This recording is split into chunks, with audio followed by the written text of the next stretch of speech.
अदब नवाज हमेशा से है ये शहर अपना। यहाँ पे कौन से शायर लाए हुजूर आए, वतन में अपने लताड़ा जिन्हें हवादिस ने, वो सटपटा के जो भागे तो रामपुर आए। रामपुर उत्तर प्रदेश का एक अहम शहर है। ये शहर दरियाए कुशीला के किनारे सतह समंदर से 620 फीट की ऊंचाई पर आबाद है। यहाँ की आबादी तकरीबन 3 लाख है। देखिए, इसकी तारीख इस तरह शुरू होती है कि 1707 में अफ़गानिस्तान के इलाका यूसुफ ज़ै, वहाँ से एक शख्स रोटी रोज़ी की तलाश में हिंदुस्तान में आया। उसने मराठों की नौकरी की, दिल्ली के बादशाहों की नौकरी की, बहुत से उसने पठानों को जमा किया। उस शख्स का नाम था सरदार दाऊद खान। तो ये नॉर्दर्न इंडिया में जब वो दाखिल हुआ तो ये इलाका उस ज़माने में कहलाता था कठेर,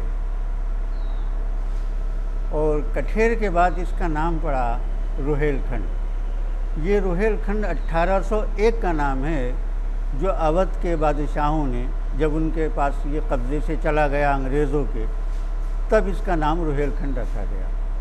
तो 1801 से पहले इसका नाम था कठेर। दाऊद खान ने यहाँ कुछ इलाके पर कब्ज़ा किया, कुछ राजाओं की यहाँ नौकरी की, इलाकों को जीता और काफ़ी बड़े इलाके पर उसने कब्ज़ा कर लिया।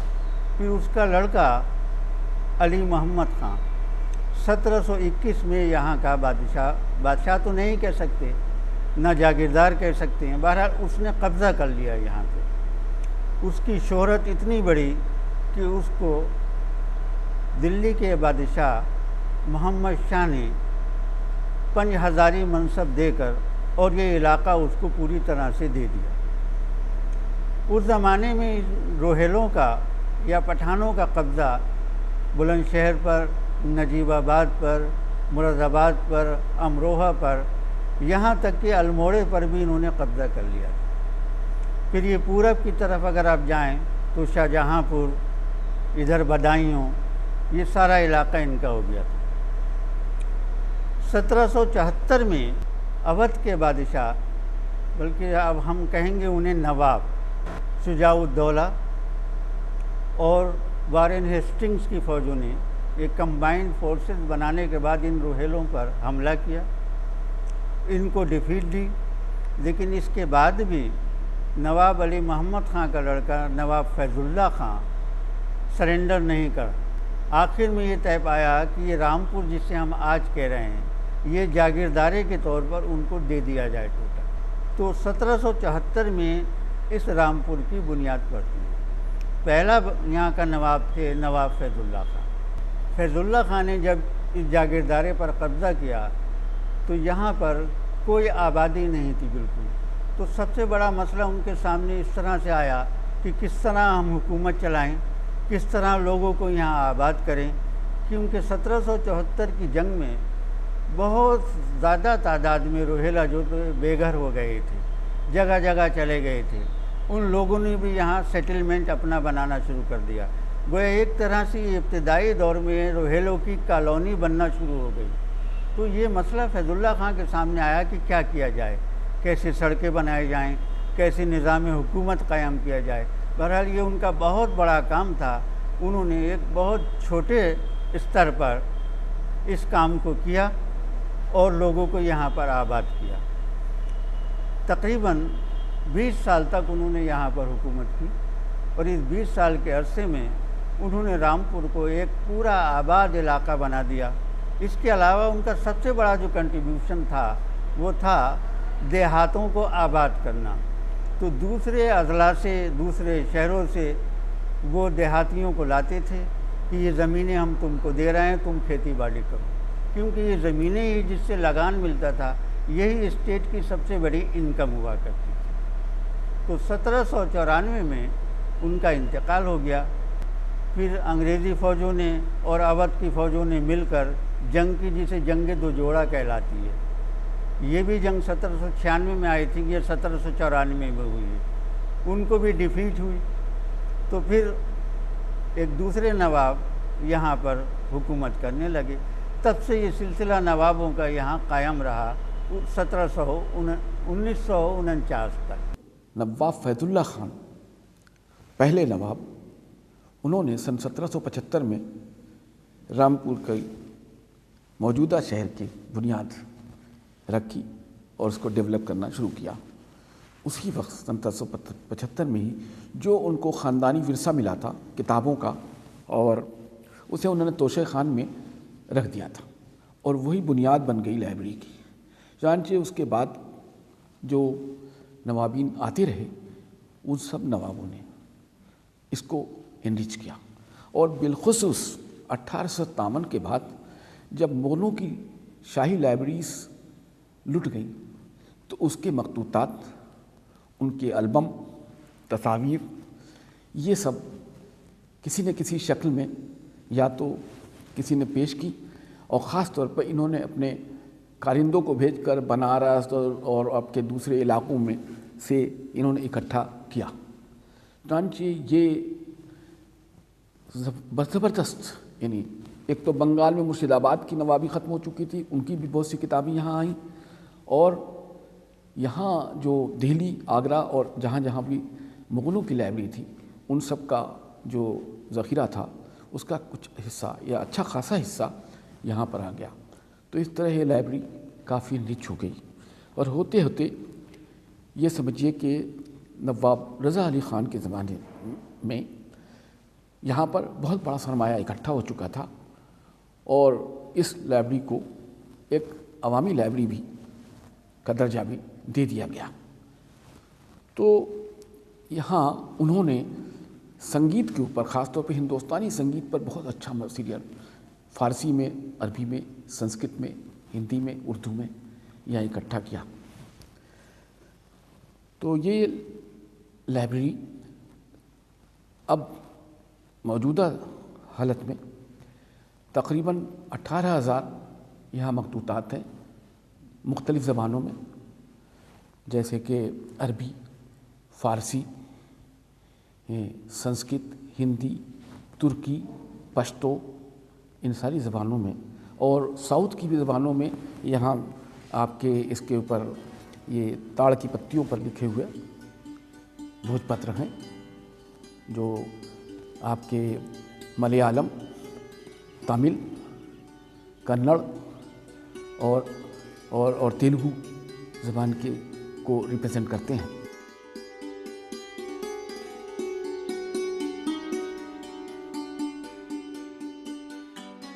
रामपुर रज़ा लाइब्रेरी नवाबीन रामपुर की इल्म दोस्ती, अदब नवाजी और रोशन ख्याली के सिलसिले की शानदार कड़ी है।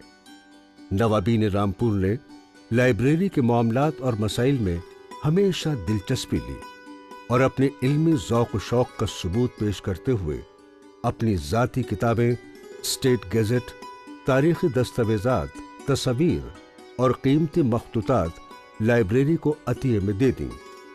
रामपुर रज़ा लाइब्रेरी अपने कदीम, नादिर और नायाब इल्मी ज़ख़ायर और गिरा कद्र सरमाए की बदौलत दुनिया की मुमताज़ तरीन लाइब्रेरी का दर्जा रखती है। यहाँ मुख्तलिफ उलूम व फ़नून से मुताल्लिक़ बेशबहा कलमी नुस्खे, पेंटिंग्स, मखतूतात, इस्लामी खत्ताती के नमूने और किताबें मौजूद हैं जो सिर्फ इसी लाइब्रेरी की जीनत हैं। रामपुर रज़ा लाइब्रेरी अपने कलेक्शन की वजह से न सिर्फ हिंदुस्तान बल्कि पूरी दुनिया में शोहरत रखती है। मखतूतात में सबसे ज़्यादा कदीम किताब जो यहाँ पर है वो हज़रत अली रज़ी अल्लाह अन्हु से मंसूब कुरान मजीद है, उनके हाथ का लिखा हुआ। अल्लाहु अकबर, अल्लाहु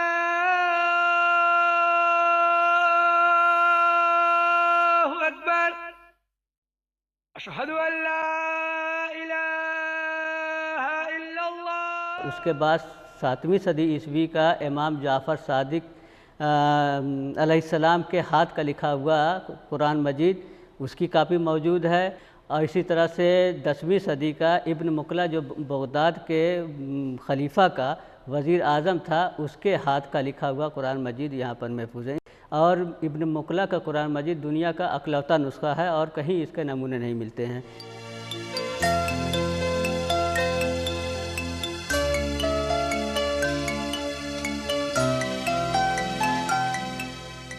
रामपुर अपनी इल्म दोस्ती और अदब नवाजी के लिए सारे आलम में शोहरत रखता है।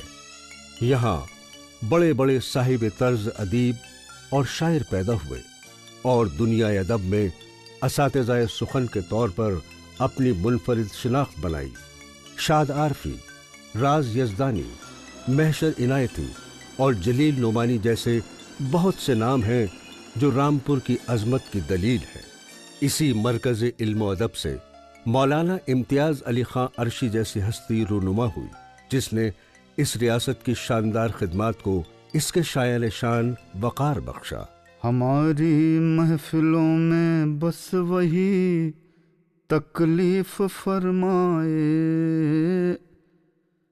हमारी महफिलों में बस वही तकलीफ फरमाए, जो साक़ी की निगाहे कहर से भी मस्त हो जाए। हजारों फूल खिलते हैं चमन में रात दिन, लेकिन कोई ऐसी कली ढूंढो जो खिलकर फिर न मुरझाए। रहे उल्फत के पेचो खम से हम आगाह हैं यारो, कोई इस राह की दुश्वारियां हमको न समझाए। ये बाजार मोहब्बत है, यहाँ खोना भी पाना है, जो इसको पा नहीं सकता वो खुद अपने को खो जाए। मोहब्बत में नहीं है फ़र्क मिलने और न मिलने का, न सुलझे जिससे ये रिश्ता वो उसको और उलझाए। ये अक्लो होश वाले गर कभी खिलवत में मिल जाएं, तो अर्शी उनको कुछ नादानियाँ तलकीन फरमाए, तो अर्शी उनको कुछ ये तकरीबन शुरू होता है अहद उर्दू और इल्म की और शायरी की सरपरस्ती का नवाब यूसुफ अली खां के दौर से। वो ख़ुद एक शायर थे और उनका साहिब दीवान शायर थे, उनका कलाम मौजूद है, उनका दीवान मौजूद है। उर्दू शेर व शायरी और ज़ुबान व अदब से नवाबीन रामपुर की मोहब्बत भी गैर मामूली अहमियत की हामिल है। नवाब यूसुफ खां और नवाब कल्बे अली खां खुद बुलंद पाया शायर थे। दिल्ली और लखनऊ के ज़वाल के बाद रामपुर ने उलमा के अलावा शुअरा और अदीबों की खूब सरपरस्ती की। हकीम मोमिन खां मोमिन, मिर्ज़ा असदुल्ला खां गालिब, मिर्ज़ा दाग देहलवी, अमीर मीनाई जैसी बहुत सी मुमताज़ हस्तियाँ रामपुर की बज़्म शेर व अदब से वाबस्ता रहीं। नवाब यूसुफ खां मिर्ज़ा गालिब के शागिर्द थे। मिर्ज़ा गालिब ने रामपुर में काफ़ी अरसे क़याम किया और नवाब यूसुफ खां के कलाम पर अपनी इस्लाह दी। मिर्ज़ा गालिब ने रामपुर को दारुस्सुरूर का खिताब दिया, जो अहले रामपुर के लिए बाइस फ़ख्र है। नवाब अमीर दियार खां साहब जब यहाँ रामपुर तशरीफ़ लाए तो उनके साथ साथ कायम चांदपुरी भी आए, हकीम कबीर साहब भी तशरीफ़ लाए। और ये वो ज़माना है कि जब दिल्ली में मीर और सौदा दोनों बड़े शायर मौजूद थे, दर्द भी मौजूद थे। कायम चांदपुरी के लिए ये कहा जाता है कि वो सौदा के तलामिज़ा में से थे और सौदा से उन्होंने के शागिर्दों की फहरिस्त में उनका नाम लिया जाता है। तो 1774 से यहाँ रामपुर में उर्दू शायरी की दागवेल पढ़ी और वो सिलसिला आगे बढ़ता हुआ नवाब यूसुफ अली ख़ां के दौर और नवाब कलबेली ख़ां के दौर तक आया। ये वो ज़माना है कि जब यहाँ दिल्ली और लखनऊ दोनों दबिस्तान उजड़ चुके हैं। रामपुर की एक तन्हा स्टेट उस वक्त मौजूद थी जिसने तमाम हिंदुस्तान के फ़नकारों का, शौरा का, उदबा का की सरपरस्ती की और उनको अपने दामन आतिफ़त में जगह दी। रामपुर में यही नहीं कि सब बाहर से आए हुए शौरा का एक असर रहा, यहाँ के बहुत बड़े शौरा यहाँ रामपुर ने भी पैदा किए अपने यहाँ से। उनमें बहुत से नाम आएंगे आपके, जैसे मशहूर तरीन नामों में से निज़ाम रामपुरी है, बीमार हैं, अखूनज़ादा गफलत हैं। बीमार साहब का एक बड़ा मशहूर ज़माना शेर है कि अंगड़ाई भी वो लेने न पाए, उठा के हाथ देखा जो मुझको छोड़ दिए मुस्कुरा के हाथ। उसके बाद यहाँ कायम रामपुरी आए, कायम चांदपुरी आए। कायम चांदपुरी यहाँ रहे और वो तो फिर रामपुर कर ही होकर रह गए। उनका इंतकाल भी रामपुर में हुआ, उनकी कब्र भी यहाँ दरियाफ्त हो चुकी है। अमीर मीनाई उर्दू का एक बड़ा नाम है, वो रामपुर में आए, रियासत के मुलाजिम रहे, काफ़ी अरसा उन्होंने वक्त गुजारा, उसके बाद वो रामपुर से चले गए थे। दाग जो गालिबन अपने एक स्कूल की हैसियत से उर्दू का एक सबसे बड़ा नाम है, एक मुनफरिद उसलूब की हैसियत से, वो भी यहाँ रामपुर आए और यहाँ की रियासत के मुलाजिम रहे। रियासत की मुलाजमत तो उनकी रोज़ी रोटी के लिए ज़रूरी थी, लेकिन दरअसल यहाँ उनको बुलाने का मकसद, यहाँ उनके रहने का मकसद, या रियासत ने उनकी जो सरपरस्ती की उसका मकसद उर्दू ज़बान की, उर्दू शायरी की या इल्म व अदब की सरपरस्ती ही था। और उस ज़माने में अमूमन रियासतों का ये मिजाज रहा है जिससे ज़बान भी परवान चढ़ी, अदब को भी फ़रोग़ मिला। और यहाँ एक मदरसा आलिया था जिसकी डिग्री और जिसकी सनद अज़हर जामे अज़हर कबूल करता था, मानता था, और यहाँ के बच्चे वहाँ पढ़ने जाते थे। लेकिन वो धीरे धीरे आज़ादी के बाद वो मदरसा आलिया धीरे धीरे नीचे को आता रहा, पस्त होता रहा, तालीम का मेयार घटता रहा, और इस वक्त सूरत हाल ये है कि होना न होना उसका बराबर है। लेकिन उसके ज़रिए से बड़े बड़े लोगों ने यहाँ पढ़ा। हद ये है कि मौलाना शिबली नौमानी जो हिंदुस्तान में सबसे ज़्यादा कसीर तसानीफ़ हैं, बहुत ज़्यादा तसनीफ़ें हैं, उन्होंने भी यहाँ मदरसा आलिया में पढ़ा। मौलाना फजल हक खैराबादी और एक मौलाना फजल हक एक और थे। ये बड़े बड़े अपने उलूम में माहिर और अपने मैदानों के बहुत बड़े शहसवार थे। ये यहीं पैदा हुए, यहीं पढ़ा, उन्होंने यहीं पढ़ाया। रामपुर की इल्मी रिवायात बाशिंदगान रामपुर और मुल्क व कौम के लिए हमेशा बाइस फ़ख्र रही हैं, और इल्म व अदब की खिदमत हमेशा इस रियासत के लिए तुर्राए इम्तियाज़ रही है। इस सिलसिले की पहली कड़ी मदरसा आलिया का क़याम था। हिंदुस्तान का शायद ही कोई मशहूर इल्मी ख़ानदान या मरकज़ ऐसा हो जो बिला वास्ता या बिल वास्ता मदरसा आलिया रामपुर का फैज़ याफ्ता न हो। बाशिंदगान रामपुर ने भी वहाँ की तालीमी ज़रूरतों के पेश नज़र फलाही इदारों और तंजीमों की बुनियाद डाली है और इसके ज़ेर इंतज़ाम स्कूल और कॉलेज कायम किया है। रामपुर में वाक़े जामियतुस सालिहात लड़कियों का बैनुल-अक़वामी शोहरत याफ्ता इदारा है, जहाँ इस्लामी उलूम के साथ साथ असरी उलूम का भी इंतज़ाम है। ये इदारे इस बात के गम्माज़ हैं कि रामपुर के अवाम ने तरक्की तालीम के मुताल्लिक़ जो कोशिशें की हैं वो एक नए एहसास और बेदारी का सबूत फराहम करती हैं।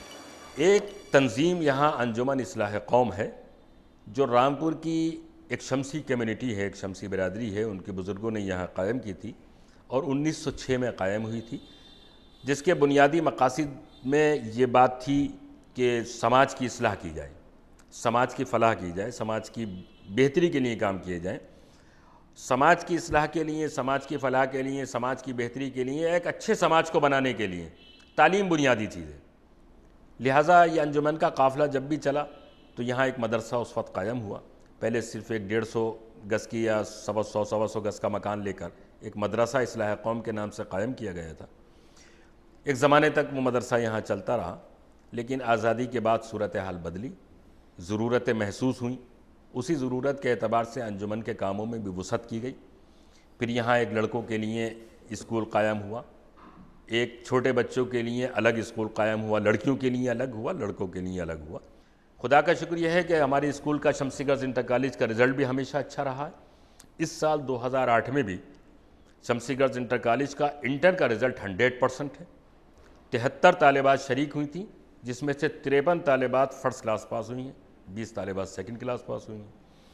हाई स्कूल का रिज़ल्ट 92% है, जबकि यूपी बोर्ड का रिज़ल्ट 46% 45% रहा है। ये इस दौर में आके, इस सदी में आके ये सोचा हमने कि अरबी में माहिर पैदा हों लड़कियां भी, चनाचे कुरान हदीस की तालीम उनको भी दी जाए। तो हमने ये कोशिश की कि ये मदरसा कायम करें, उसमें लड़कियों की आला तालीम हो, वो कुरान में ही माहिर बने, हदीस में ही माहिर बने। लेकिन चूँकि रहना हमें इसी माहौल में है, इसी दौर में है, इसी हिंदुस्तान में है, इसी हिंदुस्तान से हमारा ताल्लुक़ है और इसी हिंदुस्तान की तरक्की भी हमने अपना मकसूद बना रखा है, तो ऐसी सूरत में हमने ये ज़रूरी समझा कि ये लड़कियां जो कुरान और हदीस में माहिर बने, इनको फ़िल जुमला किसी न किसी दर्जे में जदीद उलूम, जदीद टेक्नोलॉजी, इसकी तालीम भी हासिल रहे।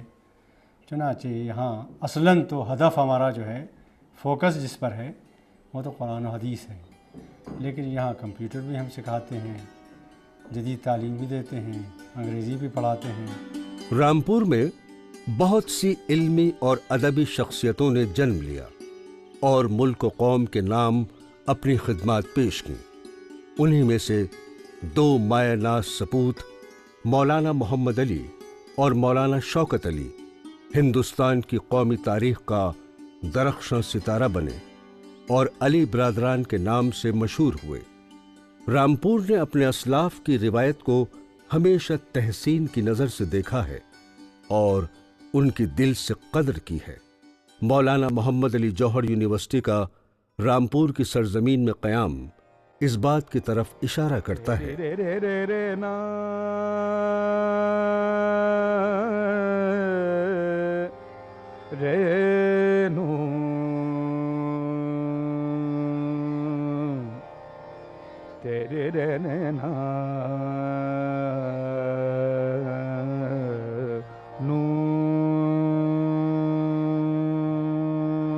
नवाबीन रामपुर ने फन मौसीकी की सरपरस्ती की और ख़ुद भी इस फन में महारत हासिल की। नवाब यूसुफ अली खां के अहद में मौसीकी के बाकमाल असातिज़ा और माहिरीन फ़न रामपुर दरबार से वाबस्ता रहे और यही वजह है कि शेर व सुखन की तरह मौसीकी का रामपुर घराना भी मशहूर हुआ।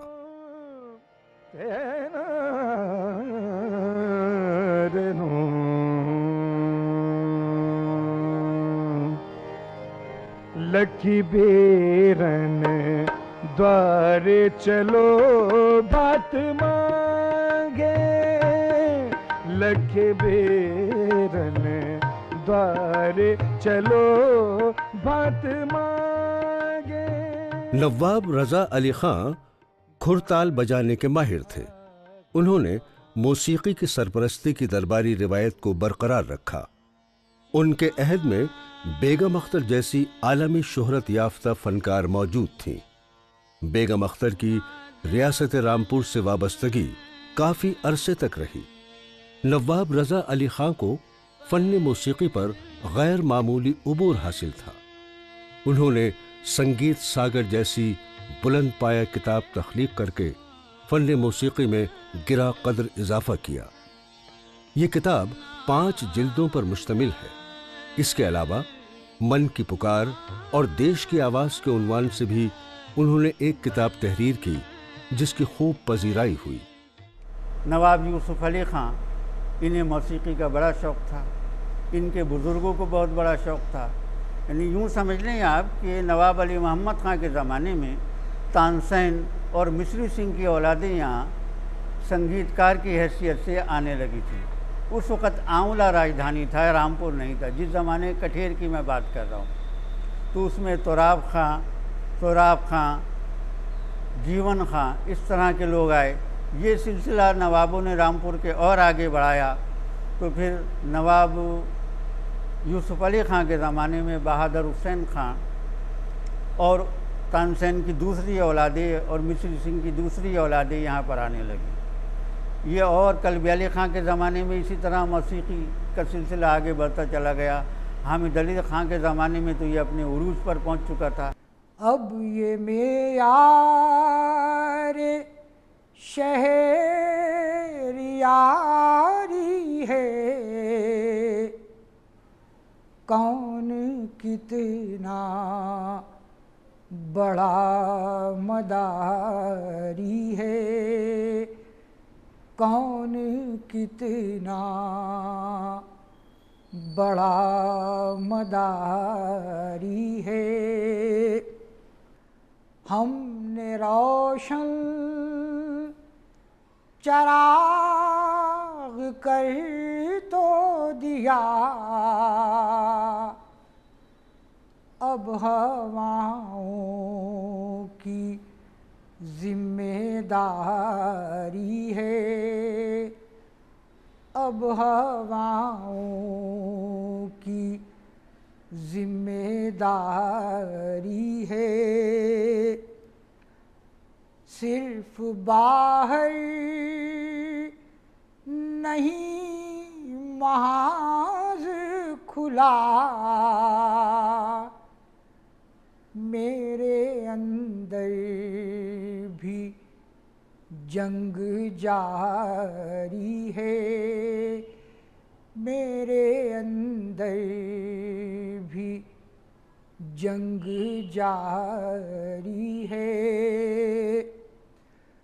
कौन रहता है अपनी हद में यहाँ, किसको एहसास जिम्मेदारी है। उम्र भर सर बुलंद रखता है, ये जो अंदाज़े इनके सारी है। मिट रही है यहाँ ज़बानो ग़ज़ल, और गालिब का जश्न जारी है, और गालिब का जश्न जारी है।